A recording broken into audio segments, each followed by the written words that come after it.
saya buka open discussion ya Bapak Ibu, jadi saya sambil sharing. Nanti jika Bapak Ibu ada pertanyaan atau ada pengalaman, itu juga bisa kita diskusikan secara langsung seperti itu ya. Baik, mungkin saya lanjut saja ya Pak ya untuk share screen-nya. Maaf, Ya. tunggu sebentar. Ya, silakan. Rat.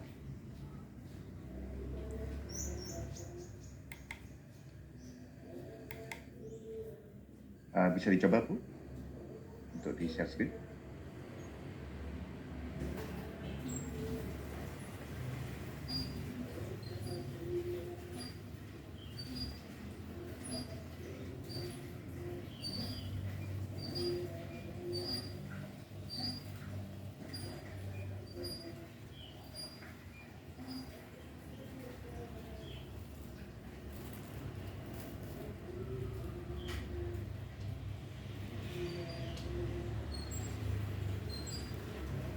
Ya, bisa di slideshow mungkin, Bu.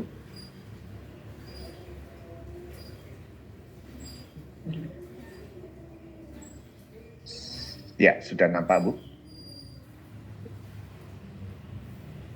Tunggu sebentar. Oke. Oke, untuk slide-nya Bapak Ibu sudah terlihat semua ya? Sudah terlihat, Bu, dengan jelas. Ya, ya, terima kasih Pak Yan. Oke, jadi untuk perhitungan PPh pasal 21 ini yang ingin saya jelaskan ini adalah berdasarkan peraturan perpajakan gitu ya, PP 58 tahun 2023, juga dari peraturan Menteri Keuangan nomor 168 tahun 2023, di mana dua peraturan ini tetap terbitnya di tahun 2023, tapi efektif untuk berlakunya di 1 Januari 2024. Ya, ini untuk key pointnya yang ingin kita bahas pagi ini, which is saya ingin membahas ada dasar hukumnya. Untuk subjek pajak penghasilannya itu siapa aja sih yang applicable ya untuk peraturan ini. Terus tarifnya, pajaknya itu berapa. Skemanya tuh gimana antara peraturan dulu dan sekarang. Terus mungkin saya coba berikan beberapa ilustrasi supaya Bapak Ibu juga punya bayangan seperti itu ya untuk perhitungannya. Lalu bagaimana untuk pelaporan SPT tahunan orang pribadinya dan juga layanan administrasi korteksnya seperti apa. Ini key point yang akan saya bahas pagi ini ya Bapak Ibu. Selanjutnya, ya, untuk dasar hukumnya sebenarnya berangkat dari 3 peraturan. Yang pertama itu adalah tentu saja untuk Undang-Undang HPP Bapak Ibu, Harmonisasi Peraturan Perpajakan yang sudah lama ya, ini sebenarnya sekitar tahun 2021. Di sini sudah eh, development dari beberapa undang-undang seperti itu. Lalu ada turunannya yaitu PMK tadi 168 dan PP 58. Ini yang ngomongin tentang petunjuk pelaksanaan pemotongan pajak atas penghasilan sehubungan dengan pekerjaan, jasa atau kegiatan orang pribadi beserta tarifnya ya Bapak Ibu ya. Saya next. Selanjutnya adalah subjek pajak penghasilan. Di sini kita dapat mensamarikan seperti itu. Siapa sih subjek pajak penghasilannya? Yaitu penerima penghasilan yang dipotong PPh 21. Di sini saya kasih bullet point. Ada pegawai tetap, pensiunan, anggota dewan, bukan pegawai, pegawai tidak tetap, dan seterusnya. Di mana agen asuransi ini masuk dalam kriteria bukan pegawai. Kurang lebih seperti itu ya. Jadi di sini dari peraturan tersebut disebutkan bahwa dari banyak kategori agen asuransi itu masuk ke dalam perhitungan bukan pegawai. Karena cara perhitungan PPh pasal 21 setiap kategori itu kurang lebih berbeda. Tarifnya mungkin bisa sama, tapi caranya itu berbeda ya Bapak Ibu. Jadi agen asuransi masuknya ke dalam kategori bukan pegawai. Lalu untuk tarif pajaknya itu sesuai dengan Undang-Undang Harmonisasi Perpajakan, itu berubah ya Bapak Ibu, tapi ini sudah lama, jadi mungkin Bapak Ibu nggak perlu khawatir. Jika sebelumnya kita hanya punya 4 tarif, 5% sampai 30%, tapi semenjak ada Undang-Undang HPP tarifnya menjadi 5. Ya, jadi untuk penghasilan kena pajak dari 0 sampai 60 juta, itu tarif pajaknya 5%. Jadi untuk PPh pasal 21 ini kita menganut prinsip keadilan. Jadi semakin tinggi penghasilannya, maka semakin besar juga pajak yang kita harus bayarkan. Ya, jadi untuk penghasilan kena pajaknya itu kita ranking seperti yang di tabel berikut. Untuk yang pertama yaitu penghasilan dari 0 sampai dengan 60 juta itu adalah tarifnya 5%. Lalu selanjutnya dari 60 juta sampai 250 juta itu 15%. Lalu dari 250 sampai 500 itu 25%. 500 juta sampai 5 miliar itu 30%. Dan 5 miliar ke atas sampai tidak terhingga ya, itu 35%.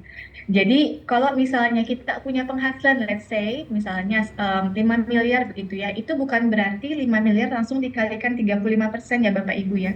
Tapi ada progresifnya dulu, jadi 60 jutanya dulu 5%, lalu berikutnya adalah 15% sesuai dengan bracket-bracket di dalam tabel ini, begitu. Lalu saya lanjut untuk skemanya. Di sini agak sedikit teknis ya Bapak Ibu. Di sebelah kiri itu kondisinya seperti apa. Ketentuan lama ini saya sebutkan adalah diatur di Per 16 Peraturan Dirjen Pajak nomor 16 tahun 2016.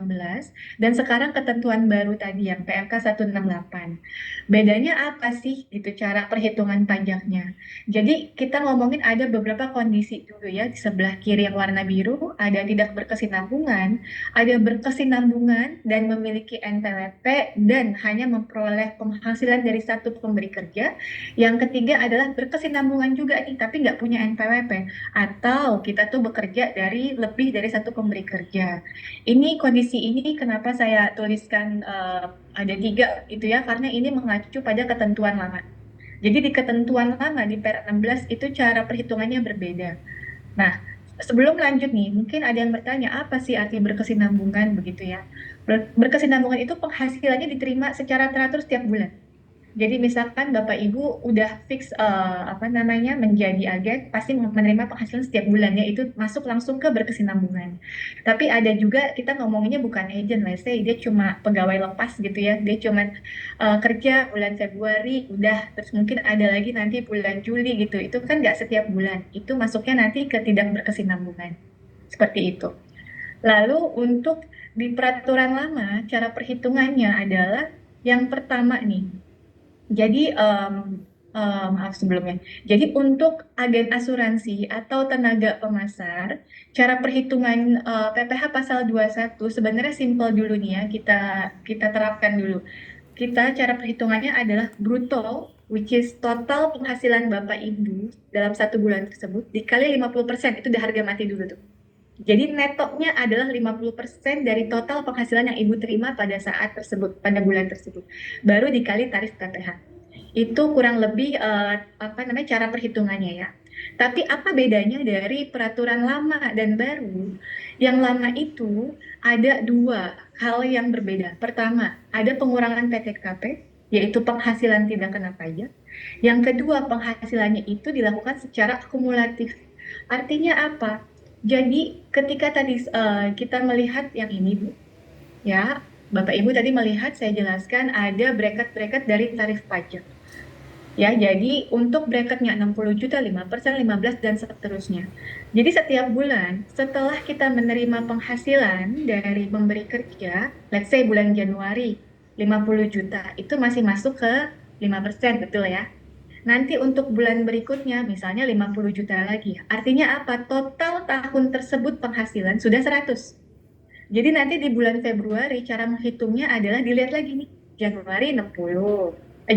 Januari 50, Februari 50. Artinya 60 jutanya 5%, 40 jutanya 15. Begitu ya Bapak Ibu ya. Itu artinya penghasilan akumulatif. Jadi di peraturan lama, penghasilannya itu ditambahin dulu nih, digabungkan, dilihat, diperhitungkan setiap tahunnya, setiap bulannya, nanti kita kenakan dengan tarif pajaknya yang progresif. Itu bedanya dengan peraturan sekarang. Tapi kalau di peraturan sekarang, di PMK 168, cara perhitungannya itu berbeda. Penghasilan tidak dilakukan lagi secara akumulatif. Ya, jadi dia hanya melihat penghasilan secara satu bulan saja. Jadi let's say kalau misalkan tadi penghasilannya 50 juta bulan Januari, ya sudah 5%, 5%. Kalau penghasilan bulan tersebut 100, baru dihitung progresif 60 jutanya 5%, 40 jutanya selanjutnya. Kurang lebih seperti itu. Jadi cara perhitungan antara ketentuan lama sama baru, tadi saya jelaskan lagi, terdapat dua perbedaan ya Bapak Ibu. Pertama ada pengurangan PTKP, yang kedua penghasilannya dilakukan secara akumulatif. Lalu yang untuk kondisi berikutnya, untuk pengurangan PTKP yang di peraturan lama ya, ini juga tergantung ya Bapak Ibu. Jika Bapak Ibu memiliki NPWP dan hanya memperoleh penghasilan dari satu pemberi kerja, artinya apa? Bapak Ibu ini hanya bekerja sebagai tenaga tenaga pemasaran di Sequis Life dan biasanya memberikan surat pernyataan. Jika semuanya sudah terpenuhi, maka bisa dikurangkan PTKP. Tapi jika misalkan Bapak Ibu di sini bekerja sebagai tenaga pemasar, tapi Bapak Ibu juga ada pekerjaan lain dari pemberi kerja lain begitu ya. Jadi PTKP-nya biasanya sudah dikurangkan di sana, makanya tidak bisa dikurangkan di sini ya nanti double. Kurang lebih seperti itu alasannya. Mungkin saya next dulu ya. Nah, ini untuk hasil nominal-nominal penghasilan tidak kena pajak. Jadi penghasilan tidak kena pajak itu apa sih? Itu tuh adalah pengurang yang tadi saya jelaskan PTKP gitu ya. Itu tuh pengurang penghasilan bruto yang diberikan kepada wajib pajak dalam negeri sebelum menghitung PPh terhutangnya. Jadi kok misalkan tadi kita punya penghasilan sekian dalam setahun, lalu tadi Bapak Ibu punya NPWP dan Bapak Ibu tadi bisa memberikan surat pernyataan kepada kami Sequis Life jika Bapak Ibu hanya bekerja di sini begitu ya, hanya dari satu pemberi kerja, yaitu PTKP yang ada di tabel ini berlaku. Artinya apa? Di sini ada 3 golongan. Pertama, tidak kawin, kawin, dan yang ketiga kawin plus istri paling bawah itu maksudnya penghasilan suami dan istri digabung. Sedangkan status di sebelah tabel tengah ya ada TK 0, 1, 2, 3. Angka-angka 0, 1, 2, 3 itu adalah tanggungan. Jadi misalnya Bapak Ibu memiliki anak yang belum 18 tahun atau enggak orang tua begitu ya. Itu sebenarnya berhak untuk ditanggung secara perpajakan kurang lebih. Jadi misalnya kalau statusnya tidak kawin, masih single, belum menikah, otomatis jatuhnya ke TK. Lalu untuk angkanya 0, 1, 2, 3 ini bergantung pada jumlah tanggungan. Jadi jika Bapak Ibu pun punya anaknya 4, itu tetap tanggungan maksimal 3 ya secara perpajakan, tidak bisa jadi 4. Gitu. Untuk untuk ketentuan tanggungan ini sendiri pun ini diatur terpisah ya di peraturan perpajakannya. Siapa aja sih yang boleh gitu. Jadi bukan berarti kita punya anak tetangga yang nanggung sama kita, yang nempel tinggal bareng sama kita mau tanggung itu nggak bisa ya Bapak Ibu ya. Jadi ada ketentuannya siapa aja yang bisa ditanggung. Misalnya biasanya tuh pasti satu garis keturunan lurus ke atas ke bawah derajat, 1 derajat atau semendak. Semendak artinya samping kayak misalkan mertua, anak tiri seperti itu. Atau yang atas bawah 1 derajat tuh ayah, ibu kandung, terus nanti anak seperti itu ya. Itu ada semua ketentuannya. Dan anak pun nggak selamanya bisa kita tanggung. Nanti kalau misalkan dia sudah bekerja, itu juga sudah nggak bisa. Ada umurnya, ada syarat-syaratnya lah, kurang lebih seperti itu. Nah, untuk PTKP ini berlakunya kita melihat posisinya itu di awal tahun pajak. Jadi kalau misalkan kita lagi ngomongin tahun pajak 2025, maka kita lihat di awal tahun 2025 itu status kita apa? Itu yang akan berlaku di tahun 2025. Kurang lebih seperti itu. Untuk tarif PTKP-nya, ini kita sudah jabarkan di sini ya. Jadi kalau untuk TK tarifnya 54 juta, ini tarif 1 tahun ya Bapak Ibu ya. Lalu dan seterusnya. Jadi untuk istri juga sama, jika penghasilan suami dan istri digabung, maka artinya PTKP-nya itu ibaratnya jadi double gitu ya, singlenya. Jadi 54 suami, 54 istri. Nanti kawinnya 4,5 juta, setiap tanggungan 4,5 juta. Ini makanya ada 54 jadi 58,5. Kenapa? Karena setiap tanggungan tuh nilainya 4,5 juta. Ya, jadi kalau misalkan tanggungan 3, ya tinggal dikali aja 4,5 juta dikali 3. Nanti untuk kawin ditambah lagi 4,5 juta. Kurang lebih seperti itu. Untuk detailnya ini saya sudah berikan sumber di bawah, itu dari PMK 101 tahun 2016 ya Bapak Ibu. Baik, saya lanjutkan dulu. Nah, sekarang untuk ilustrasinya, ini agak panjang, tapi sebentar saya coba jelaskan.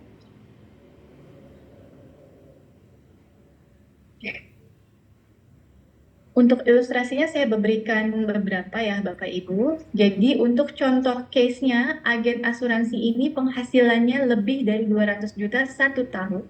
Status PTKP-nya TK 0 ya. Jadi yang kuning ini sebelah kiri ini peraturan lama untuk saya berikan gambaran. Yang biru ini setelah 1 Januari which is ini peraturan baru ya Bapak Ibu. Maaf Bu, slide-nya mungkin berbeda. Mungkin Oh bisa oke. di Oke sebentar. close. Ya, tidak muncul, tidak muncul. Tidak muncul ya? Oke Ya, oke sebentar ya. mohon ditunggu ya rekan-rekan ya.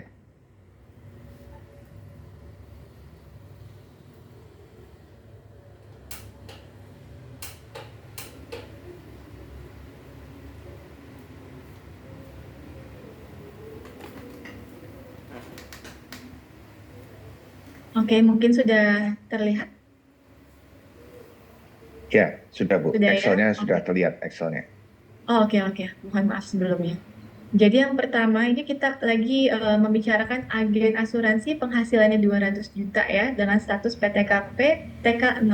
TK0 tadi adalah 54 juta per tahun atau kita langsung bagi per bulan 4,5 juta ya.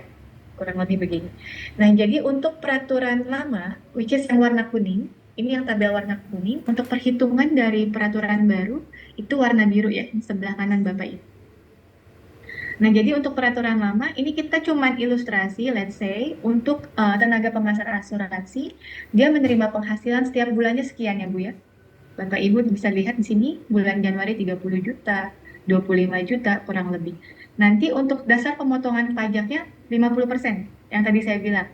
Jadi untuk tenaga pemasar asuransi, bukan pegawai, itu sudah harga mati lah kurang lebih. Untuk netonya adalah 50% dari bruto. Jadi jika brutonya 30 juta, maka dasar netonya atau dasar pemotongan pajaknya itu adalah 50%, which is 15 juta. Ini kita kalikan dulu, jadilah di kolom E ya Bapak Ibu. Lalu karena ini masih peraturan lama, yaitu memperhitungkan PTKP, di sini kita masukkan tabel F, which is itu PTKP. PTKP TK0 itu adalah 54 juta 1 tahun, sehingga per bulannya 4,5 juta. Jadi untuk penghasilan kena pajak ini adalah pengurang dari dasar pemotongan pajak di kolom E dikurangin PTKP jadilah 10.500.000 ya. Dari 10.500.000 ini karena tadi kita lihat tarifnya itu berapa? 5%, masih dalam kurun 0 sampai 60 juta ya. Jadi masih 5%. Langsung kita kalikan ya Bapak Ibu. 10 juta kali 5% jadilah 525.000. Nah, selanjutnya bagaimana untuk bulan-bulan selanjutnya, Februari sampai Desember? Dikarenakan peraturan lama ini menganut sistem penghasilan secara akumulatif, artinya apa? Digabung. Jika digabung, dia akan melihat secara 1 tahun. Contoh, untuk di bulan Februari, Maret, ini 50% ya Bapak Ibu. Untuk penghasilan kena pajaknya, which is benar, dikurangin dulu PTKP ya, 12,5 juta, dikurangin 4,5 juta, jadi 8 juta. Nah, untuk cara perhitungan pajaknya, kita gabungkan dulu nih penghasilan akumulatif. Jadi sampai bulan Februari, penghasilan Bapak Ibu 18.500.000. Kebetulan ini masih di bawah 60 juta, jadi masih kena tarif 5%. Ya, kita loncat nih ke Desember. Di Desember, dikarenakan penghasilannya 17 juta, dan secara kumulatif Bapak Ibu penghasilannya sudah 123 juta. Sudah 123 juta, which is sudah termasuk dalam tarif yang kedua ya. Jadi di sini dibagi 2 tarif. Seperti itu. Jadi penghasilan sampai 60 juta di tahun tersebut itu kena 5%, yaitu 50.000. Lalu sisanya 3 juta setelahnya itu kena 15%, jadi 450.000. Kebayang ya Bapak Ibu ya. Jadi cara perhitungannya di peraturan lama itu dilihat terus tuh. Jadi walaupun sudah dikali 50%, kita akan menghitung secara akumulatif.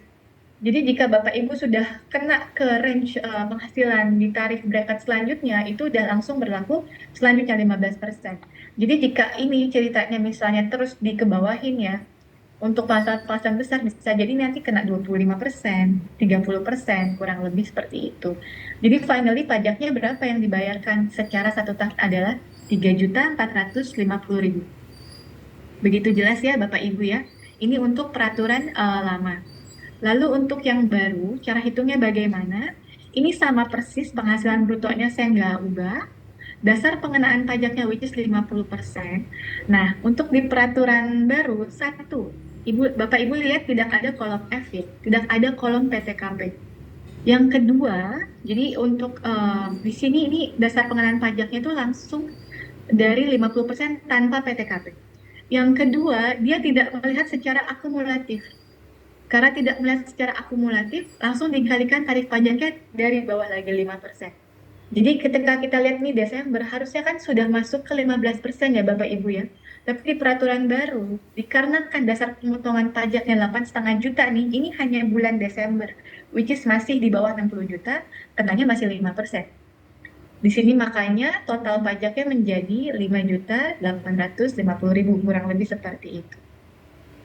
Nanti untuk perhitungannya gimana di akhir tahun? Di akhir tahun ini akan ada namanya recalculate, which is dari Bapak Ibu sendiri akan recalculate secara total. Jadi ujung-ujungnya Bapak Ibu perhitungannya akan balik lagi mirip dengan yang lama. Ya, jadi untuk penghasilan brutonya dimasukin lagi final full 234 juta. Lalu DPP-nya 50%. Ya, PTKP-nya dihitung lagi. Ya, ini hanya di akhir tahunnya Bapak Ibu ya. Jadi untuk Bapak Ibu lapor, dihitung lagi persis PTKP-nya dikurangkan jika Bapak Ibu tadi syaratnya satu, punya NPWP dan hanya bekerja sebagai tenaga pemasang asuransi di satu pemberi kerja ya. Jadi Bapak Ibu bukan karyawan seperti itu ya. Ini dikurangkan jadi 63 juta, lalu dihitung kembali. Nah, cara perhitungannya, karena ini 63 juta, tadi kan ada rate terpisah tuh ya. Untuk 60 juta pertama 5%, untuk selanjutnya 15%. Jadi yang pertama 5% kali 60 juta, which is 3,5 juta. Lalu 15% berikutnya adalah 3 juta. Jadi total-total pajaknya sama nih, 3.450.000. Kurang lebih seperti itu ya Bapak Ibu, nih contoh dari perhitungan perbedaan dari peraturan lama dan baru. Ini saya kasih masih contoh yang kecil. Saya coba next dulu ya. Saya coba buat beberapa case yang sekarang penghasilannya agak gede. Jadi untuk case ini saya berikan semua status PTKP-nya TK0 biar nggak pusing ya. Jadi TK0 itu PTKP 54 juta. Udah, jadi Bapak Ibu nggak usah pusing tadi ada K1, K2, TK0, 1, 2 gitu karena nominalnya beda-beda. Ini saya berikan untuk case yang kedua yang penghasilannya agak besar. Di sini bisa Bapak Ibu lihat penghasilan bruto 1 tahun 700 juta. Ya, dari 700 juta berapa dasar pengenaan pajaknya which is 50%. Langsung dikalikan ya Bapak Ibu ya. 250% kali 50 juta dikurangi PTKP karena ini masih peraturan lama. Jadilah 20 juta. Kita lihat 20 jutanya ini karena di bulan pertama otomatis pasti masih pakai tarif 5%. Ya. Lalu di bulan berikutnya nih kita terima 100 juta. Otomatis 50% 50 juta ya. 50 jutanya kita kurangin PTKP dulu nih Bapak Ibu, berarti kan menjadi berapa nih? 45.500.000 ya. Kenapa saya bagi dua line? Ini karena saya mau nunjukin ada penghasilan akumulatifnya berbeda ya. Jadi intinya, secara bulan Januari sampai Februari, Bapak Ibu punya penghasilan 66 juta, betul ya? 66 juta adalah hasil 50% dari bruto dikurangi PTKP 2 bulan. Nah, 66 juta ini dibagi dua lagi kan untuk rate-nya. Ada rate pertama sampai 60 juta yaitu 5%. Rate berikutnya 15%. Kebayang ya Bapak Ibu ya. Jadi karena tadi di Januari kita sudah memakai 20 juta dari 60, 5%, maka di berikutnya, di bulan berikutnya jatah 60 juta kan sudah berkurang nih, ya. Jadi udah dipakai 20.500.000 sehingga bulan Februari sisa 39. Ya, sisa 39 masih dikali 5%. Sisanya lagi 6 juta which is tadi dari pengurangan ini ya, Februari ya. Ini kena rate selanjutnya 15%. Kurang lebih seperti itu. Ini turun sama persis sampai akhirnya ini di bulan Agustus nih contohnya. Di bulan Agustus ini, jadi tadi tarif kan ada 5%, ada 15, ada 25, 30, 35. 15% itu berlaku sampai 250 juta. Artinya apa? Lepas dari 250, tarifnya naik 25%. Begitu. Jadi kebetulan nih contoh di bulan Agustus. Penghasilan akumulatifnya udah 254 juta nih Bapak Ibu. Ya, otomatis karena sudah 254 juta, berarti 4 jutanya nih dari 250 sampai 254 4 jutanya 25% dong, sudah pakai tarif baru lagi. Fair ya, jadi semakin tinggi penghasilan, semakin tinggi juga rate-nya. Di sini tinggal kita kalikan 4 jutanya dikali dengan tarif pajak seperti itu. Jadi di peraturan lama intinya ada PTKP dan tarif pajaknya juga dihitung dari akumulatif. Ya, jadi total PPh-nya 1 tahun adalah 45 juta. Ya. Lalu setelahnya nih untuk peraturan baru dengan jumlah penghasilan yang sama ya Bapak Ibu ya, 700 juta. Satu, tidak ada pengurangan PTKP, yang pastinya tidak ada. Lalu untuk tarifnya, jika Bapak Ibu lihat, ini di bulan sebelumnya, Februari ya. Di bulan Februari Bapak Ibu sudah kena 15%. Di bulan Agustus Bapak Ibu sudah kena 25%. Tapi di peraturan sekarang, dia tidak mengenal penghasilan dilakukan secara akumulatif. Jadi tidak mengenal penghasilan setahun. Ya, jadi untuk di peraturan baru dia cuma lihat 1 bulan aja. Pokoknya bulan tersebut berapa penghasilannya itu yang dikenain pajak tarifnya dari situ, dari nol lagi. Jadi kalau misalkan di Januari nih, karena DPP-nya masih 25 juta, which is di bawah 60 ya Bapak Ibu, otomatis tarif 5%. Februari 50 juta, masih di bawah 60 juta ya, berarti 5%. Selanjutnya, Maret masih 20, masih 5%. Nah, ini saya berikan contoh satu, Agustus. Agustus itu dari 150 juta, DPP 50%-nya adalah 75 juta ya. 75 juta ini saya bagi dua, 60 jutanya 5%. 15 jutanya 15%. Oke, kebayangnya Bapak Ibu ya? Jadi total-total di peraturan yang sekarang, pajak ini cuma 19 juta Bapak Ibu, jauh lebih kecil dari peraturan sebelumnya. Ini untuk agen-agen paling kelihatan kalau yang besar ya, karena jadinya kurang bayar tinggi ini. Karena kalau di peraturan sekarang intinya tuh kita mulai dari nol terus, dari penghasilan nol, jadi 5%, 5%, 5%. Padahal nyatanya Bapak Ibu ini sudah harusnya pakai tarif yang tinggi, gitu. Ini yang menyebabkan akan terjadi perbedaan di akhir tahun. Karena pada dasarnya nanti di akhir tahun Bapak Ibu harus recalculate lagi. Recalculate-nya caranya adalah satu, ditotalin lagi berapa sih penghasilan Bapak Ibu 1 tahun, which is 700 juta begitu ya. DPP-nya 50% yaitu 358 juta, kurangin PTKP 54 ya, jadi 304 juta. Nah, 304 juta ini sebenarnya jika kita melihat tadi dari tarif table yang tadi saya bilang, 60 juta pertama itu 5%. Ya, terus dari 60 sampai 250, 15%. Artinya apa? 190 juta berikutnya 15% ya. Ini kan kalau ditotalin 250. Ya. Selanjutnya lagi adalah sisanya 25%. Jadi in total dia kita ngitung tuh tetap 304 juta ya Bapak Ibu ya dari penghasilan kena pajak. Kita kalikan tarif di akhir tahun Bapak Ibu baru mengetahui total pajak terhutang sebenarnya adalah 45 juta. Sedangkan yang dipotong oleh Setquis hanya 19 juta. Dari kekurangan ini, otomatis 45 juta yang terhutang, Bapak Ibu sudah dipotong 19, sehingga ada kurang bayar nih 25 juta. 25 juta ini yang harus Bapak Ibu setorkan nanti ke kas negara di maksimal bulan Maret tahun 2026. Begitu case-nya ya Bapak Ibu kurang lebih. Jadi di sini sebenarnya in total kurang lebih bisa jadi sama, 45 juta. Di sini justru apa ya, Bapak Ibu menerima komisi itu lebih dari yang seharusnya seperti itu. Karena kayak misalkan tadi di bulan ini deh ya, di bulan apa ini? Sekitar Oktober. Misalkan di bulan Oktober Bapak Ibu harusnya pajaknya 1.375.000, tapi Bapak Ibu hanya dipotong 500.000. Jadi Bapak Ibu kebetulan ada selisih nih pajak itu yang sudah ditransfer gitu ya di dalam komisi tersebut gitu, yang dimana Bapak Ibu ini harus sisihkan seperti itu karena akhir tahun pasti terjadi kurang bayar. Kurang lebih seperti itu ya. Mungkin saya ada case lain ini untuk yang pajaknya maaf, untuk penghasilnya lebih bombastis lagi ya. Jadi sebentar. Oke, ini case 3, ini saya berikan penghasilannya lebih lagi 2,5 M agar kelihatan lebih materialitis gitu ya untuk nominalnya. Jadi karena di sini penghasilan bruto nih yang lama, before 1 Januari 2024 ya, kuning itu peraturan lama. Di sini di mana agen tersebut sudah menerima penghasilan 1 tahun pajak sebesar 2,5 M.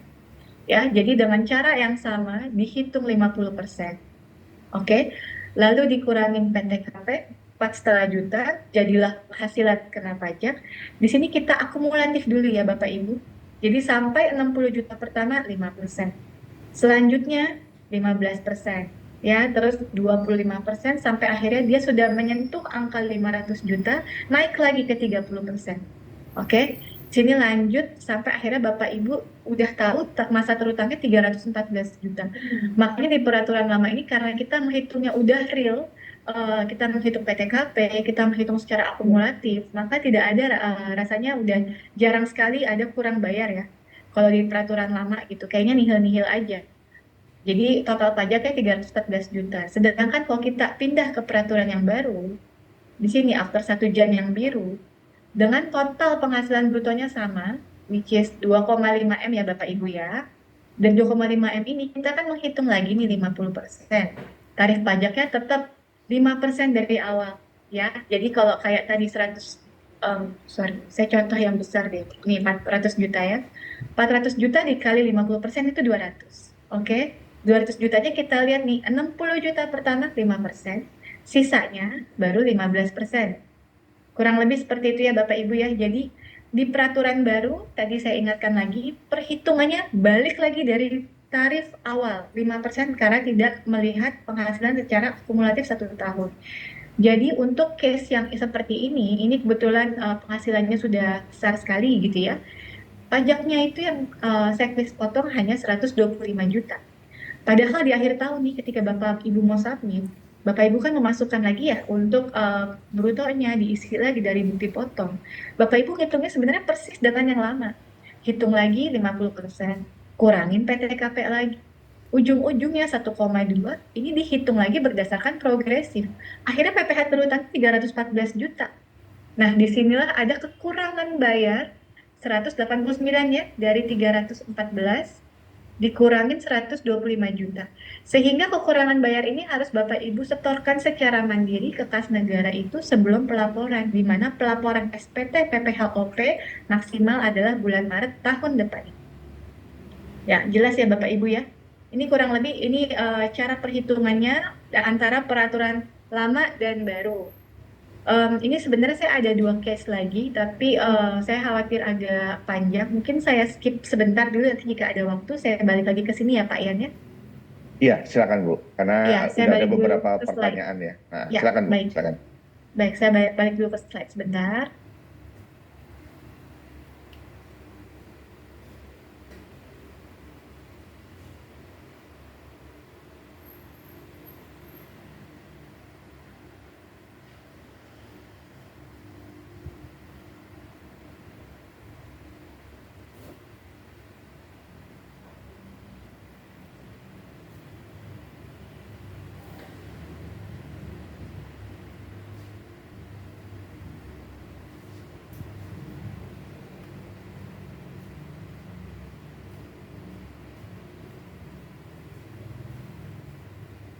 Ya, ditunggu sejenak. Sudah terlihat kembali ya. Sedang proses Bu.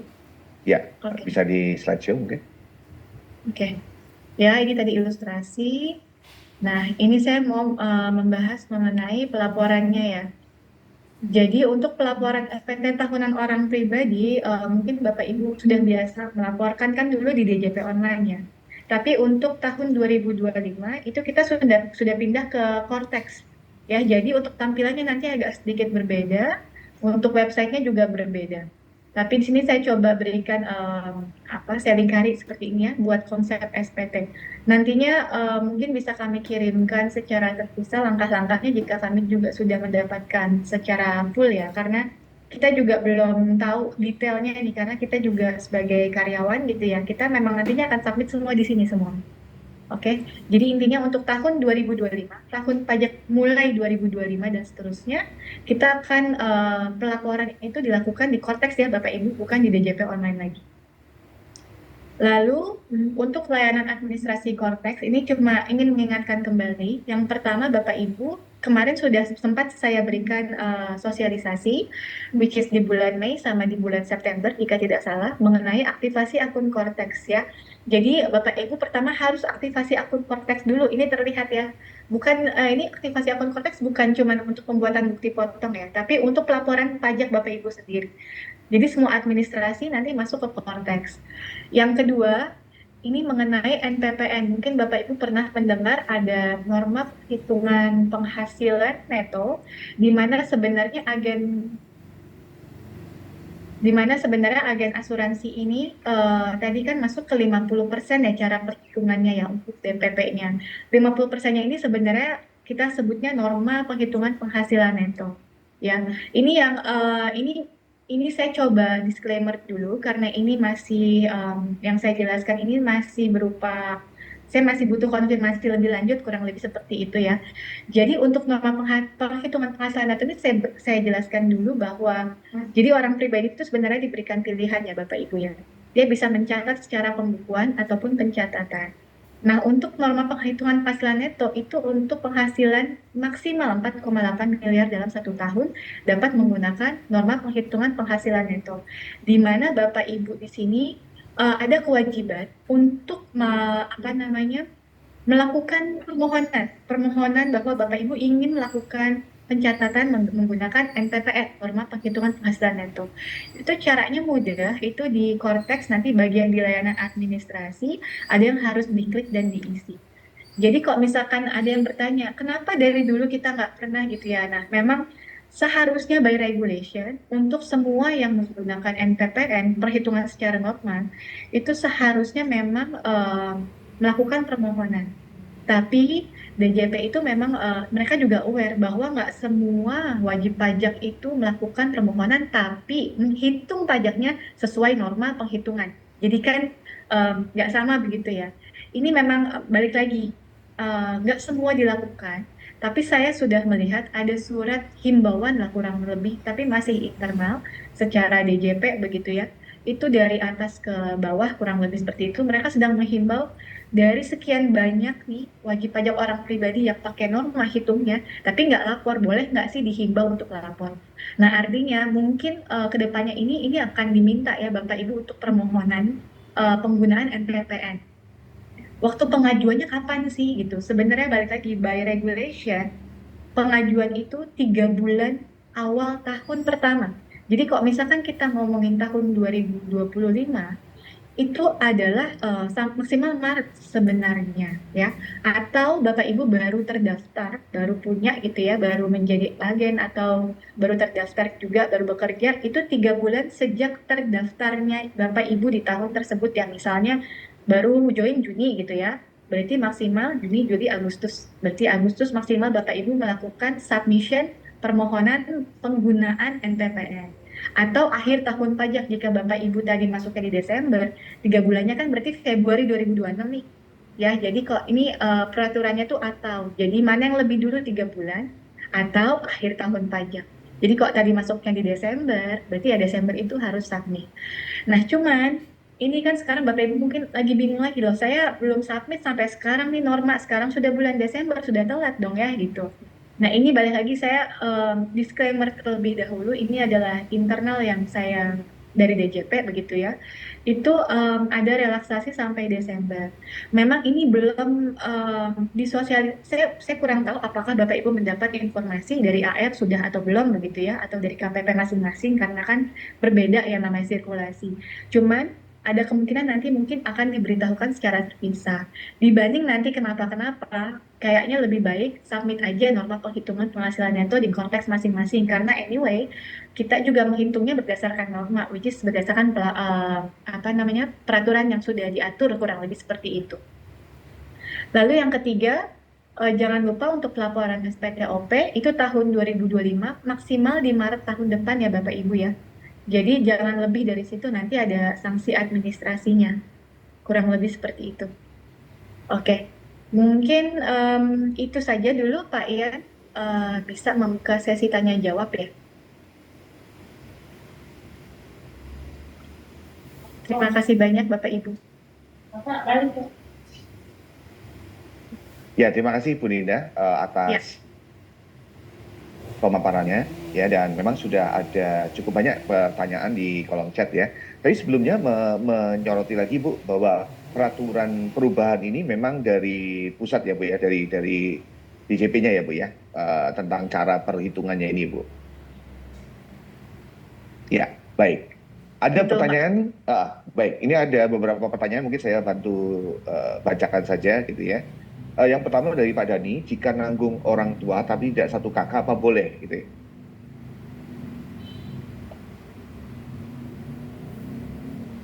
Nanggung orang tua tapi tidak satu kakak, mungkin masuk ke dalam PTKB mungkin ya. Ya, sebentar saya sambil lihat kolom chat ya Bapak Ibu. Ya, ya. Yang pertama dari Pak Dani, jika nanggung orang tua tidak satu kakak, apakah diperbolehkan? Ya, Gitu. diperbolehkan Bapak Ibu Bisa ya? untuk bisa. Baik. Kemudian pertanyaan dari Bu Anastasia, pertanyaan untuk PTKP agen ya, yang sudah menikah dengan 2 anak, tetapi NPWP suami agen non aktif. Apakah dalam hal ini PTKP-nya menjadi K3? Jadi Sebentar, pertanyaan untuk PTKP agen yang sudah menikah dengan 2 anak, tetapi NPWP suami agen non aktif. Apakah ini? Oke, oke. Jika untuk case seperti ini, PTKP-nya untuk suami nggak bisa ya, Bapak Ibu ya, Ibu Anastasia. Jadi untuk PTKP tersebut tetap sorry, untuk PTKP tersebut tetap kawin, tapi 2 anak, 2 tanggungan. Karena untuk suami ini kan balik lagi, Bapak Ibu ini sudah melaporkan apa? Sudah menggabungkan penghasilannya atau belum ya secara pajak, karena kan untuk menggabungkan juga nggak bisa saya tahun ini mau gabung tahun depan nggak usah, tahun depannya lagi gabung nggak bisa. Jadi memang ada surat terpisah kurang lebih. Dan jika memang salah satu dari suami atau istri tersebut tidak aktif atau tidak bekerja, itu memang biasanya KPP itu mengirimi surat, meminta surat keterangan dari kita, dan biasanya tuh disertakan dengan apa namanya, dari lurah kurang lebih ya, dari kantor lurah, bahwa memang suami kita itu tidak bekerja dan minta ditanggung. Jadi nggak bisa semena-mena, orang pajak juga nggak bisa langsung percaya begitu saja ya. Jadi pokoknya yang penting saya mau PTKP-nya besar, saya bilang aja suami saya nggak kerja gitu, atau istri saya nggak kerja, saya gabung. Nggak bisa seperti itu. Itu ada surat keterangannya juga yang harus disubmit ke KPP. Kurang lebih begitu Ibu ya, Anastasia. baik, kita ke pertanyaan berikutnya dari Bapak atau Ibu Kotli, apakah agen pribadi perlu mengajukan permohonan NPPN ke DJP mengingat penghasilan itu 50% yang dikenakan tarif? Ya, untuk yang tadi saya jelaskan di terakhir, untuk penggunaan NPPN, norma penghitungan penghasilan neto, itu memang by regulation, itu harus menyampaikan permohonan penggunaan NPPN. Jika kita itu tidak melakukan permohonan tersebut, kita dianggap melakukan pembukuan. Yang dimana pembukuan ini cara perhitungannya menjadi berbeda lagi ya. Jadi seperti Bapak Ibu mungkin seperti perusahaan lah. Jadi ada penghasilan, ada biaya-biaya kurang lebih.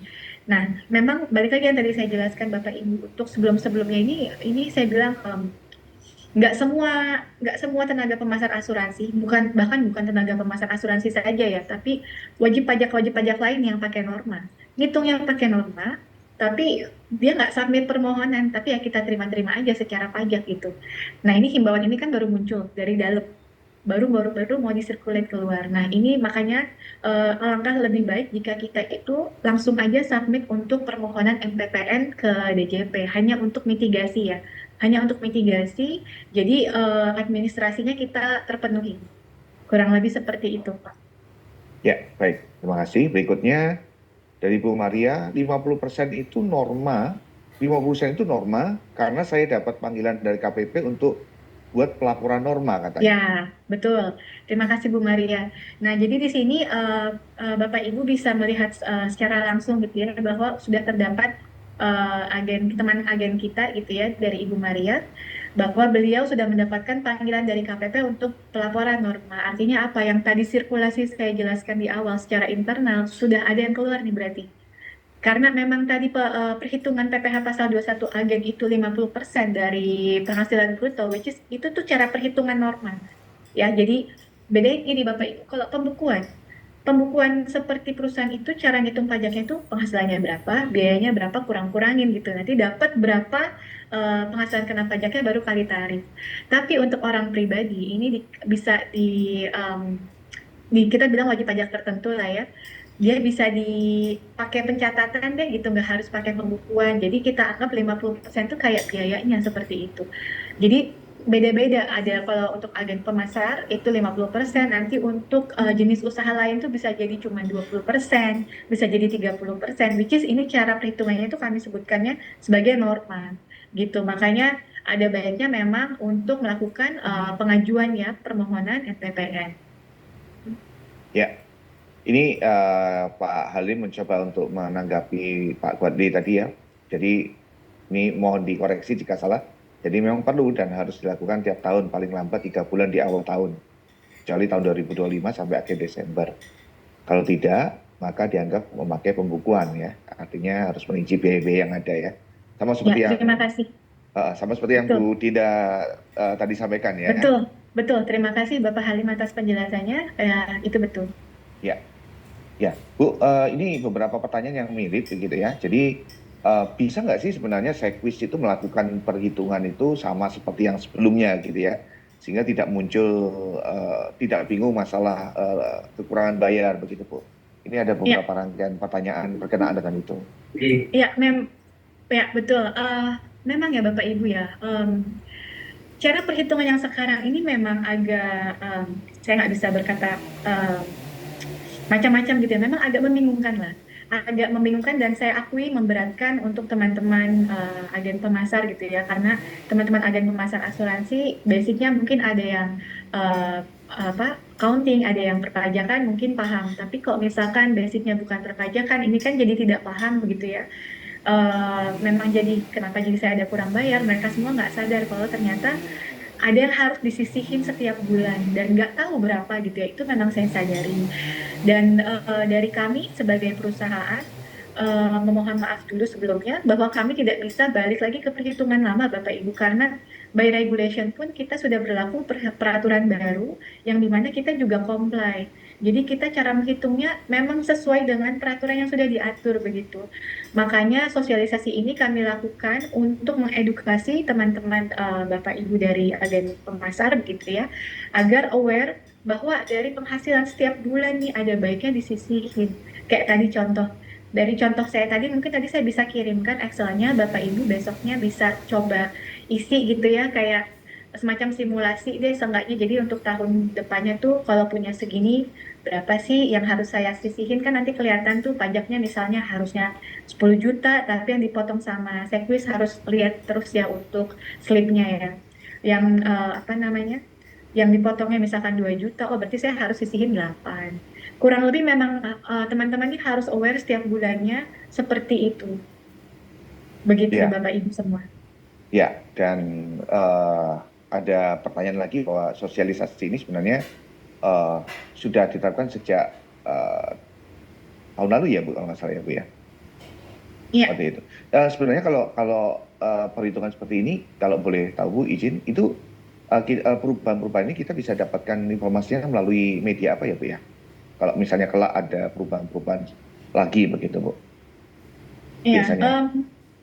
Sebenarnya kalau untuk teman-teman tenaga pemasar, karena saya bekerja di bidang perpajakan begitu ya, saya juga anggota dari Ikatan Konsultan Pajak. Memang saya mendapatkan informasi dari IPI, Ikatan Konsultan Pajak. Saya juga mendapatkan informasi dari teman-teman saya waktu saya masih bekerja di konsultan seperti itu dari PwC dan Deloitte. Tapi untuk teman-teman misalkan yang tidak ahli dalam bidang perpajakan itu memang harus sering-sering membaca berita, salah satunya ikut asosiasi, kayak pasti ada perkumpulan agent kan. Kalau misalkan nanti saya mendapatkan peraturan-peraturan yang berhubungan dengan agent, itu pasti nanti akan saya informasikan ke teman-teman semua gitu ya. Jadi kayak kayak sosialisasi ini akan saya beritahukan gitu. Dan selanjutnya jika ada perubahan lain pun nanti saya akan coba informasikan kepada Bapak Ibu semua. Tapi in the meantime Bapak Ibu, saya rasa juga ada baiknya aktif di dalam asosiasi gitu ya. Jika ada asosiasi agen asuransi, di situ pasti ada banyak diskusi. Nah, di situ nanti biasanya ada yang informasikan ada pajak, ada ini. Dan salah satunya jika Bapak Ibu ingin melihat nih secara langsung gitu, saya nggak mau deh nunggu-nunggu diskusi, takutnya diskusinya juga hoax seperti itu. Itu Bapak Ibu juga bisa sih untuk langsung akses ya, akses peraturan perpajakan terbaru. Macam-macam ada di Ortex gitu. Salah Ya, satunya ya di ortex.org itu juga ada di situ eh, apa namanya peraturan perpajakannya itu cukup update ya. Nggak cuma Ortex ya, yang lain juga ada banyak. Cuman memang itu ada peraturan semua ya Bapak Ibu ya. Jadi nggak cuma tentang tenaga pemasar, bisa jadi PBB lah, bisa jadi ngomongin APBN, bisa jadi ngomongin macam-macam. Itu memang harus diseleksi. Jadi dari judulnya kita bisa kira-kira meninjau lah, oke ada PPh satu, ada orang pribadi yang pokoknya agak-agak berhimpitan kurang lebih, buka aja baca. Balik lagi ya baca peraturan jika saya bisa advice gitu ya. Baca peraturan perpajakan juga nanti nggak bisa yang cuma kayak baca koran ya Bapak Ibu iya ya. karena Karena pemahaman ya. peraturan perpajakan itu bacanya harus kata per kata, bukan kalimat per kalimat bahkan. Jadi kata Iya, per kata iya. memang kita harus pelan, harus santai bacanya santai gitu. Jadi diresapi per kata. Jadi ada kata setelah, ada kata sejak, bahkan kayak misalkan surat ini harus disampaikan sejak tanggal dikirim atau surat ini harus disampaikan direspon maksudnya setelah tanggal dikirim. Nah, antara setelah sama sejak aja bisa berbeda arti gitu Pak Yan. Itu yang memang harus dibaca pelan-pelan. Nanti kita lihat penjelasannya kalau misalkan memang masih kurang paham. Ya, Kurang lebih seperti baik. itu ya Bapak Ibu Bu, semua. tadi yang menarik kan Excel-nya juga bagus sekali ya menampilkan contoh-contoh. Itu kalau teman-teman apa pengen dapat Excel-nya diizinkan nggak, Bu? Boleh, boleh, Boleh ya. boleh Pak Yan. Baik, Nanti baik, untuk slide-nya, untuk PowerPoint dan Excel akan saya berikan ya Bapak Ibu ya. baik, baik. Nanti kita akan masukkan di Q-Learning juga supaya bisa dan bisa di-download di Q-Learning juga ya. Seperti itu. Ya, Baik, Pak Anwar menanya ada beberapa yang sudah dibuatkan NPPN sebelum 31 Maret 2025. Bulan kemarin dikirim email diminta buat NPPN. Pas dicek di Cortex, ternyata tinggal submit ulang surat pengajuannya. Akhirnya keluar ulang lagi surat NPPN-nya sesuai dengan tanggal pelaporan. Awalnya ada statement dari Pak Anwar ya, seperti itu. Oke, ya, baik. Oke, nah ini Bu Ayu mungkin sebentar ya Bu ya. Kita lihat ya, yang Bu ditulis Ayu. dulu. Bu Ayu ingin bertanya di speaker gitu ya. Bu Dorisma, Bu Dinda bisakah kami minta file? Oke, sudah ya. Khusus akhir tahun atau masa-masa SPT, bolehkah ada grup sementara untuk diskusi or tanya-tanya? Oh ini ada usulan nih Bu Janita gitu Bu. Kalau dibuat grup untuk tanya-tanya boleh nggak? Atau mungkin ada jalur khusus Bu, atau mungkin sarana komunikasi khusus kalau mau tanya tentang teks perpajakan ini ke Departemen Teks Seklis misalnya gitu. Ya. Begini Bapak Ibu semua, dari kami memang kami memberikan edukasi ya kurang lebih. Tapi memang untuk pertanyaan-pertanyaan kayak nanti untuk pelaporan, untuk yang lebih detail gitu ya, itu sebenarnya saya sarankan lebih baik ditanyakan langsung ke AR masing-masing gitu. Mengapa? Bukan kami tidak mau menjawab, tapi karena pertanyaan AR juga kadang berbeda jawabannya ya, kadang berbeda-beda. Misalkan di sini dibilangnya A, di sini dibilangnya B gitu. Mungkin ada AR yang bilang nggak usah deh submit permohonan apa namanya tadi norma, atau yang satu lagi harus submit gitu ada saklek. Jadi lebih baik Bapak Ibu menanyakan kepada AR tersebut gitu. Ya, ya, ya. Mm-mm, Baik. karena balik lagi berbeda-beda gitu. Kalau misalkan nanti saya jawabnya A, ternyata AR-nya Ibu tidak setuju gitu. Ya itu Hmm. juga nanti kan bisa jadi masalah. Jadi lebih baik jika ada bingung ditanyain ke AR karena nanti finally-nya pada akhirnya pun AR yang akan cross check data Bapak Ibu sendiri. Kurang lebih Oke. seperti itu. Ya, Bu, ini pertanyaan dari Bu Partini, Bu Ayu, ya, Bu Ayu Partini. Untuk laporan pajak penghasilan dalam satu KK, apakah cukup satu NPWP saja, Bu? Laporan pajak penghasilan dalam satu KK. Ya, balik lagi, Ibu Ayu, terima kasih pertanyaannya. Tergantung Ibu Ayu dari anggota keluarga itu sendiri. Apakah dalam satu kakak itu ada anak, ya? Anak ini kan tadi ada ketentuannya. Nanti bisa saya kirimkan slide-nya. Di situ ada sumbernya yang tadi saya tulis di PMK-nya. Di situ ada ketentuan PTKP-nya. Di mana untuk pelaporan ini sebenarnya, kalau kita ngomongin pelaporan pajak, pada dasarnya semua kalau dulu nih yang punya NPWP wajib melaporkan pajak walaupun dia tidak bekerja harus melaporkan nihil. Itu kalau dulu ya NPWP. Nah, sekarang kan sudah NIK. NIK ini kan sudah dipersamakan dengan NPWP. Untuk sinkronnya gimana? Kita aktivasi Cortex. Nah, kalau udah aktivasi Cortex, otomatis kita jadi harus lapor nih, walaupun nihil. Nah, balik lagi, untuk anggota keluarga dari Ibu Ayu ini, apakah ada anak? Terus nanti kita lihat anaknya sudah bekerja atau belum. Jika dia sudah 18 tahun, atau dia sudah bekerja, itu harus melakukan pelaporan secara mandiri, tidak bisa digabung lagi. Ya, dan untuk PTKP-nya juga sudah tidak bisa ditanggung. Mandiri. Kalau suami istri? Kalau belum nikah, juga harus mandiri dia. Sudah bekerja? Iya, betul Bu. Walaupun Tapi belum nikah. mandiri itu bukan dilihat dari status pernikahan Ibu Ayu, tapi mandiri itu dilihat dari subjek dan objeknya. Subjeknya adalah dia sudah mandiri itu 18 tahun, objeknya adalah dia memiliki penghasilan. Ya, jadi dilihat dari subjek dan objek itu, bukan dilihat dari status perkawinan. Oh, dulu kan dia masih jadi satu ya sebelum nikah. Terus sekarang sudah nikah. Jadi dia tersendiri ya, terpisah gitu. Ini Sebenarnya anak saya cewek. Terus sekarang dia sudah nikah. Dia jadi agen juga.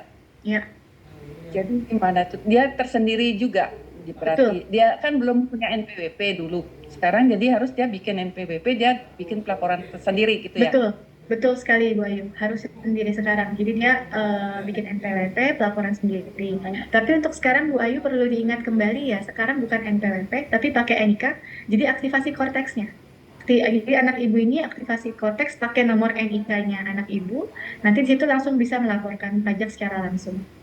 Oh iya ya. Oh, Ya, baik. Terima kasih, Bu Ayu. maaf ini Pak Ya, Sambung. selamat siang Ibu dan Bapak rekan-rekan di Sekis. Dengan Pak Saya siapa ingin nih, maaf? menanyakan begini Pak. Dengan Pak siapa, Pak? Kami saya Saya agen suami juga Pak. agen juga Pak. Ya, saya ingin menanyakan begini, apa namanya? Yang selama ini kan kita hanya di dalam satu keluarga ada satu NPWP. Nah, Bu Ayu sebagai agen kan tidak punya NPWP, jadi pelaporannya itu bergabung dengan saya. Seperti itu. Jadi yang selama ini sudah kita jalankan sekian tahun, jadi bukti setoran penghasilan pajaknya di Sekwis digabungkan dengan penghasilan pajak saya yang di rumah sakit dan di Sekwis juga seperti itu, Bu. Apakah harus setiap yang berpenghasilan itu punya NPWP ataukah boleh dalam satu rumah tangga itu hanya ada satu NPWP, Bu? Iya, oke. Terima kasih Bapak untuk pertanyaannya. Jadi begini, pada dasarnya ya Bapak Ibu, by regulation, kita tuh melihat dari dua tadi ya, dari dua hal. Ada subjek dan objek. Subjek itu yang tadi saya jelaskan di awal. Siapa sih subjek pajak itu gitu ya? Itu adalah WNI yang tinggal di sini, terus syarat tinggalnya juga 183 hari gitu ya. Ada syarat-syarat dia tuh siapa yang menjadi subjek. Lalu kita melihat kedua adalah objek. Objek itu adalah dia sudah memiliki penghasilan.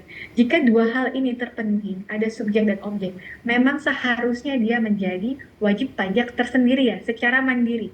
Kalau dulu kita biar gampang nih, kita ngomongnya ada NPWP. Berarti dua ini jika terpenuhi, kita harus punya NPWP dan pada akhirnya karena kita punya NPWP itu harus melaporkan pajaknya. Nah, cuman karena ini kita lagi ngomongin suami istri ya, yang dimana suami istri ini sudah menikah, itu terdapat peraturan tersendiri bahwa penghasilan istri itu boleh digabung dengan suami. Betul.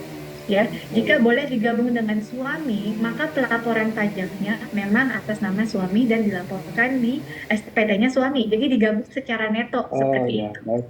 Ya, itu betul Pak. Ya, Nanti di baik. Excel saya yang tadi kan saya jelaskan ada 5 atau 6 case tadi ya. Ada 2 yang saya belum jelaskan. Itu sebenarnya salah satunya adalah untuk penghasilan digabung. Jadi Iya, jika istri ini bekerja sebagai tenaga pemasar, misalkan suaminya bekerja di klinik seperti Bapak begitu ya, Bapak berkewajiban untuk iya, melaporkan SPT-nya, dan karena ini sudah mekanismenya digabung, berarti kan digabung seterusnya nih. Jadi penghasilan iya. Ibu Ayu itu akan digabungkan secara neto ke penghasilan Bapak, baru dihitung ulang untuk perhitungan pajaknya. Oh, Kurang lebih begitu. oh, Ya, Wah, dihitung nanti ulang ya, berarti untuk ya. maaf Bapak Ibu. iya. Berarti dihitung ulang setelah digabungkan menjadi satu seperti itu, Bu ya?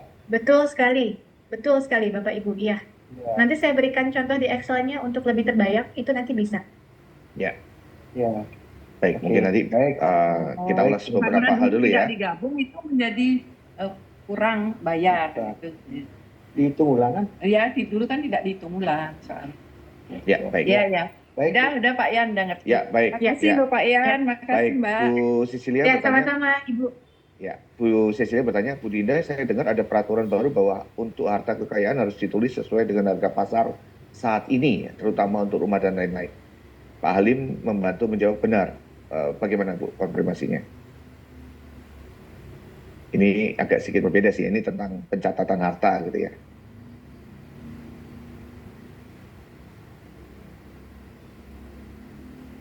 Ya, terima kasih Ibu Cecilia. Jadi memang kalau misalkan kita ngomongin dari pajak gitu ya, otomatis memang pajak kan maunya real. Jadi kalau misalkan ada harta kekayaan itu ditulis harga pasar, memang itu maunya pajak seperti itu. Gitu. Cuman memang saya ngomongin faktanya ya, ini tidak terlihat dari apakah ini benar atau salah. Memang pada nyatanya ini nggak semua melaporkan sesuai dengan harga pasar. Ada yang melaporkan sebagai sesuai NJOP, ada yang sesuai harga kira-kira, karena kita juga nggak tahu harga pasarnya berapa gitu. Kita kan nggak Ya, mungkin tiap lapor SPT kita cek higher appraisal kan. Coba ya, cek dong rumah saya harganya berapa, tiap tahun bisa beda-beda gitu kan, nggak, kita juga nggak melakukan itu kan, costly juga gitu. Jadi ada yang pakai kira-kira. Memang untuk ya, sekarang sih sampai saat ini masih seperti itu ya. Jadi ada sisi A, ada sisi B, ada sisi C, dan semuanya tuh bisa dilakukan ya, seperti itu. baik. Ya, Bu, ini Bu Mulyati ya. Bu, bukannya NPWP hanya satu ikut suami jika tidak bisa harta. Benar nggak Bu? Kalau tidak bisa harta, maka NPWP-nya satu aja gitu. Betul, Bu.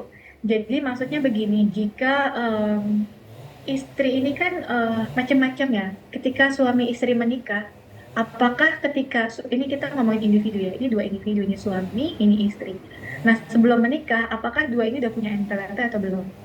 Kalau misalkan istri ini, tadi istri ini ya, istri ini belum punya NPWP, ya belum menikah, terus dia belum punya NPWP, pas menikah aman ya, dia langsung nempel nih di suami begitu ya, dia nempel di suami ya, dia nggak ngapain. Tapi kan juga banyak kejadian suami istri ini mandiri nih, sudah punya NPWP. Ya, jadi ketika menikah dia kan mau nempel nih karena dia tidak bisa harta, mau digabung. Otomatis memang NPWP-nya hanya satu ikut suami. Konsekuensinya apa? Istri ini memang melakukan penghapusan NPWP. Ya, Ya, kurang lebih ya, seperti itu. baik. Ya, jadi dilihat case-nya dulu ya. Jika suami akan istri guru, tanggungan 1 anak dan 4 orang tua, apakah NPWP seharusnya dipisah saja? Karena kalau NPWP dipisah, pemotongan PTKP-nya jadi lebih besar. Ya, Bagaimana, Bu? ya, terima kasih Bapak Dani. Jadi begini Bapak Dani, untuk perhitungan untuk PTKP tadi itu sudah diatur ya. Jadi untuk tanggungan itu biasanya itu jatuhnya ke suami.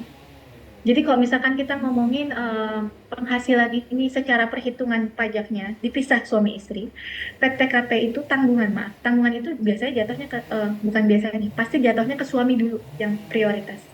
Istri ini hanya menanggung dirinya dia. Jadi kalau kita ngomongin pelaporan pajak terpisah nih, istri ini hanya melaporkan diri dia, TK, ya, sebagai apa namanya, diri dia sendiri saja tanpa tanggungan. Tanggungan itu hanya bisa di suami. Ya, jadi kalau misalkan tadi kita ada 1 anak, 4 orang tua, itu hanya bisa di suami. Nggak bisa 2 di sini, 2 di sini. Nggak bisa seperti itu. Ya, jadi dan Oke. maksimal tadi 3 tanggungan ya. Jadi Ya, walaupun tadi punya 4 orang tua, 1 anak harusnya kan 5. Tapi by regulation maksimal ditanggung 3. tanggungan itu hanya 3. Ya, baik. Ya, Bu Susana bertanya, kalau anak sudah punya NPWP dan bekerja, tetapi belum menikah, dia kan masih masuk dalam satu kakak, ya sama orang tuanya mungkin maksudnya begitu ya. Apakah kita harus buat di SPT pribadi menjadi K0? Bu Susana Sitepu. Oke, oke sebentar Pak ya, Ya, saya sambil cari. Kalau hmm. sudah punya Anak anak, NPWP sudah dan punya NPWP. bekerja, tapi belum menikah, dia kan masih masuk dalam satu kakak. Apakah kita harus buat di SPT pribadi menjadi kakak? Oke, jadi kalau misalkan tadi ya, balik lagi saya jelaskan, kewajiban perpajakan itu dari 2 hal, subjek dan objek. Untuk tadi anak ini kan dia sudah bekerja, dia pasti udah subjek ya, saya anggap subjek karena dia adalah warga negara Indonesia. Lalu dia sudah bekerja, berarti objeknya terpenuhi ya, subjek terpenuhi, warga negara Indonesia, objeknya juga terpenuhi ya, karena dia sudah bekerja. Tidak melihat status perkawinan sekali lagi. Hmm. Jadi tidak peduli apakah anak ini single, menikah, janda, duda, dia tidak peduli. Pokoknya selama 2 subjek ini terpenuhi, maka dia harus melakukan pajaknya secara mandiri. Hmm. Ya, jadi masing-masing. Anak ini melaporkan PK0, ya, untuk orang tuanya juga melaporkan tanpa tanggungan anak tersebut. Hmm. Jadi memang dipisah ya akhirnya ya. Seperti Betul. itu. Ketika anak ini sudah memenuhi syarat sebagai wajib pajak ya, seperti itu. Baik, Bu, makasih. ini pertanyaan yang terakhir dari Pak Johan Limaho. Untuk aset dalam bentuk polis asuransi, nilai yang dicatat yang mana untuk produk unit link dan tradisional? Karena kalau unit link kan ada nilai polis ya Bu, sedangkan tradisional tuh ada nilai tunai begitu. Ya, terima kasih Bapak Johan. Memang pertanyaan ini tidak kami terima satu kali ya. Ini beberapa kali kami terima pertanyaannya. Dan di sini saya jelaskan secara dari pihak kami ya. Memang dalam peraturan perpajakan itu tidak mengatur secara eksplisit ya untuk apa namanya produk asuransi. Jadi dia nggak bilang nih peraturan pajak. Pokoknya kalau polis tradisional kayak begini aturannya. Kalau polis unit link, kayak gini peraturannya, dia nggak bilang. Dia hanya bilang produk asuransi. Di mana di sini sebenarnya menjadi abu-abu, kurang lebih seperti itu. Makanya balik lagi, untuk pencatatan seperti ini, itu ada baiknya ditanyakan ke AR. Karena ada yang bilang, saya mau Anda mencatat nilai tunainya, walaupun ini adalah produk tradisional. Tapi ada juga yang beranggapan loh, tradisional ini kan bukan investasi gitu, sedangkan nilai tunai ini terkait dengan investasi. Kenapa harus dicatat sebagai investasi? Berarti artinya saya mau confirm dong kalau itu investasi, begitu kan? Jadi ada memang beberapa pihak yang melihat dari 2 view, dicatat dan tidak dicatat. Nah ini kan jadi berbeda. Karena perbedaan ini saya mencari-cari dari kemarin, ini regulasinya mana sih biar enak gitu ya. Tapi memang secara perpajakan tidak diatur secara eksplisit mana tradisional, mana unit link. Sehingga untuk kedua hal tersebut ada baiknya lagi seperti yang awal saya sebutkan, lebih baik ditanyakan lagi ke AR-nya masing-masing. Karena ada yang pengen dicatat, ada yang tidak, seperti itu. Ya, jadi dan juga bukan uang pertanggungannya ya Bu ya yang dicatat ya Bu di sebagai apa ya? Bukan. Kalau uang pertanggungan itu nggak dicatat ya. Jadi Ya. mungkin bisa saya sebutkan seperti ini agak sedikit menyimpang dari topik gitu ya, tapi nggak Ya, apa-apa. Jadi yang ingin saya jelaskan adalah sebenarnya terdapat perubahan ya Bapak Ibu ya mengenai objek pajak asuransi antara undang-undang lama dan baru. Yang baru itu HPP. Jadi kalau misalkan dulu kita itu undang-undang lama tuh bilang pokoknya semua penghasilan dari perusahaan asuransi apapun itu, pokoknya terkait produk asuransi itu objek pajak. Bukan objek pajak. Itu kalau di peraturan lama ya. Jadi kalau misalkan kita ngomongin saya terima klaim meninggal, saya terima klaim penyakit, saya terima nilai tunai, itu harusnya bukan objek pajak kalau di peraturan lama ya, undang-undang lama. Tapi di undang-undang HPP itu berubah tuh Bapak Ibu. Untuk kriteria bukan objek pajak, bukan lagi produk asuransi, tetapi terkait pembayaran dari perusahaan asuransi terkait kematian, kecelakaan, meninggal, udah ya, beasiswa. Ya, jadi jika ada pembayaran terkait yang tadi saya sebutkan, itu bukan objek pajak. Jadi dikecualikan dari pajak lah, intinya free of tax lah. Tapi jika ada pembayaran dari perusahaan asuransi selain yang tadi, itu bisa menjadi objek pajak. Ya, jadi ini yang kemarin memang agak rame nih sekitar tahun 2021, 2022, jika saya tidak salah, itu memang kasusnya jadi agak rame lah di situ. Ini kok jadi apa namanya berubah seperti ini gitu ya. Ya balik lagi ini kan semua tuh pemahaman karena kita baca peraturan yang dimana bacanya juga per kata gitu. Jadi kalau kita lihat oh ini kak disebutnya karena yang di sini sebutnya terkait, oh jadi beda pengertian gitu. Nah inilah yang menjadi apa namanya menjadi perbedaan treatmentnya dari perpajakan tersebut, kurang lebih seperti itu.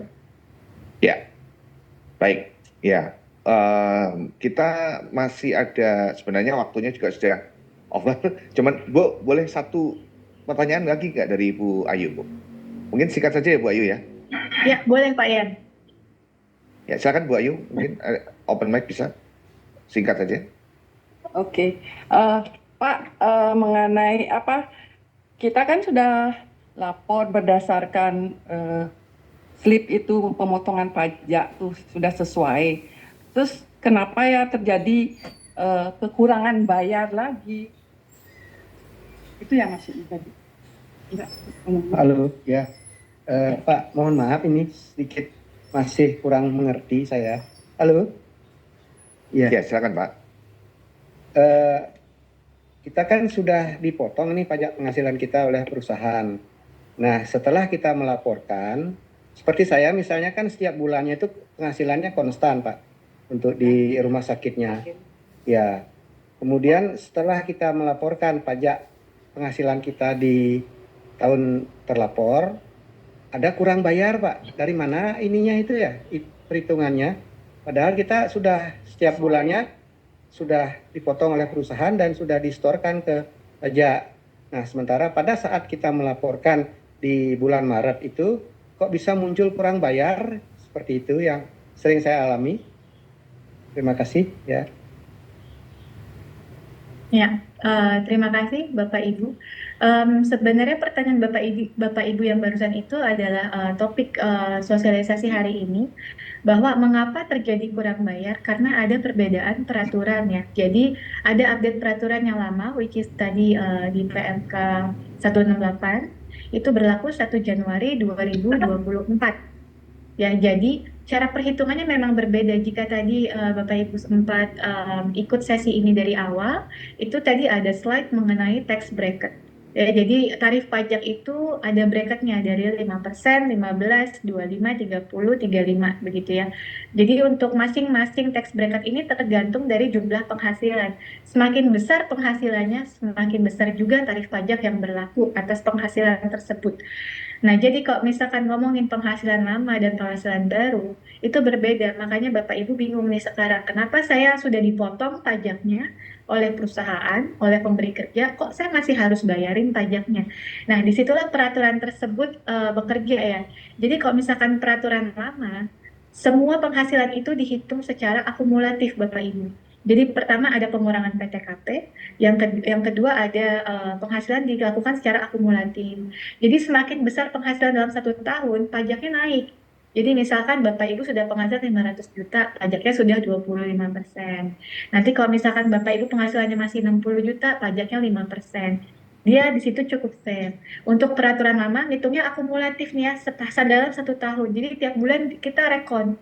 Januari masih 5%, oke. Februari, oh udah masuk 15%, udah ngitungnya langsung 15% dan selanjutnya nggak bisa lagi pakai 5%, mulai dari 15. Nanti bulan Juli udah masuk 25, berarti seterusnya 25 mulainya, nggak mulai lagi dari awal ya. Jadi untuk peraturan lama, perhitungan pajaknya itu real. Tapi kalau untuk peraturan yang baru, itu tidak mengenal namanya penghasilan akumulatif. Jadi untuk peraturan baru ini dia tidak melihat 1 tahun ini dia sudah berapa sih penghasilannya. Dia cuma melihat penghasilan 1 bulan. Pokoknya kalau misalkan Januari nerimanya 60 juta, ya sudah pajaknya 5%. Februari 60 juta lagi, 5% lagi. Maret masih 60 juta, 5% lagi. Padahal kalau kita lihat nih total-total Januari sampai Februari, Bapak Ibu sudah menerima 180 juta. Di mana 180 juta ini pajaknya bukan 5% sebenarnya, sudah masuk ke 15. Tapi karena peraturan pajaknya ngomong seperti itu, sekarang saya nggak mau pakai akumulatif, saya maunya lihat per bulan. Ya sudah, kita ngikutinnya dari 5% lagi. Makanya di tahun 2024 dan 2025 dan seterusnya, untuk penghasilan Bapak Ibu otomatis biasanya itu akan kurang bayar. Mengapa? Karena pajak Bapak Ibu itu terlalu rendah dari 5%. Padahal harusnya sudah 15 atau 25 atau 30 bahkan 35%. Jadi artinya apa sih kalau kayak gini? Komisi yang Bapak Ibu terima itu sebenarnya kita ngomongin 100 juta misalnya. 100 juta komisi Bapak Ibu terima di bulan di tahun 2023, misalnya Bapak Ibu terimanya itu gross 100 juta, tapi yang Bapak Ibu terima misal 80 juta. Tapi di tahun 2024 dan 2025 sama-sama komisinya 100, tapi yang Bapak Ibu terima 95. Mengapa? Karena perbedaan pajak tadi, pajak yang dulu 2023 itu sudah real, Bapak Ibu sudah kena yang 20% misalnya. Tapi yang sekarang Bapak Ibu kenanya 5%. Makanya yang ditransfer ke Bapak Ibu komisinya itu lebih besar dari yang seharusnya karena ada nilai pajaknya yang masih harus disisihkan dan dananya disetorkan ke kas negara. Begitu Bapak Ibu. Mungkin sudah jelas kan? Ya, Pak Yan, baik. Pak Yan, Iya Pak, aku mau nanya sedikit Pak Yan. bisa singkat Sudah saja Pak. jelas, terima Ya, kasih. singkat aja. Bu Dinda, tadi kan perhitungan dengan yang lama dengan yang baru, dengan pendapatan yang sama, akhir-akhirnya nilai pemotongan pajak walaupun belok-belok sama kan? Betul nggak? Iya Pak, betul. Nah, yang saya tanya, ini sebenarnya pajak buat apa ya? Dibelok-belokin ini bisa-bisa dia itu peluang itu dia mau korupsi itu karena udah masuk yang baru, yang lama ini kenapa dibelok-belokin ini kita coba nggak nyaman loh. Betul, Nah, itu betul sebenarnya Pak. maksudnya dibelok-belokin ini tanya sama pajak dong apa maksudnya karena nilai akhirnya sama. Ini bisa peluang korupsi loh buat mereka. Itu aja Betul. sih.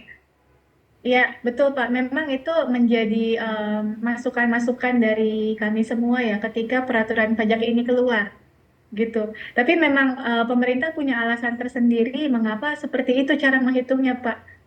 Oh nggak bisa, harus kita juga ini protes.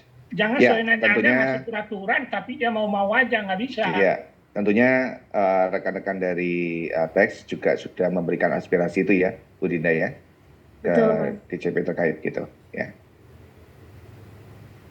Baik, terima kasih rekan-rekan Bu Dinda ya, kita juga sudah jadi lebih paham sekarang ya mengenai peraturan pajak kita yang terbaru ini gitu ya, dan semoga ini bisa menjadi satu tambahan wawasan kita supaya kita lebih bijak dalam merencanakan keuangan kita di masa depan begitu ya Bu Dinda. Dan nanti tadi sekali lagi Excelnya ya dan PPT-nya mungkin bisa dilihat ya oleh rekan-rekan lagi supaya bisa bisa dipelajari lagi gitu ya. Oke. Di Ya. tabel hitungan Bu Dinda belum apa tadi Bu? Ini kayak sepertinya belum. Oh, untuk PPN iya. Karena sekarang kita ngomongnya khusus untuk PPh 21 Bapak Ibu. Ya, beda Jadi ya. kita nggak masukin untuk nilai PPN ya, karena nanti jadinya akan pusing gitu. Jadi ini Ya, PPN-nya saya anggap tidak kelihatan lah gitu. ya, oke. Baik. Ya. Baik. Jika demikian, terima kasih Bu Dinda sekali lagi atas waktunya. Kita boleh bisa mendengar lagi peraturan apa yang diterapkan saat ini berkaitan dengan perpajakan, dan semoga ini bisa menjadi satu wawasan tambahan lagi ya, dan kita perhatikan nanti di waktu-waktu berikutnya gitu ya Bu ya. Baik, rekan-rekan sekalian, terima kasih atas partisipasinya pada kesempatan kali ini gitu ya. Ini juga nanti bisa Anda lihat lagi di e-learning kita supaya ini bisa jadi satu wawasan tambahan juga mungkin buat teman-teman yang belum datang juga. Akhir kata, saya mengucapkan terima kasih sekali lagi buat partisipasi kawan-kawan. Sampai jumpa di pertemuan-pertemuan berikutnya, dan saya tutup dengan semangat pagi. Terima kasih rekan-rekan sekalian. Terima kasih.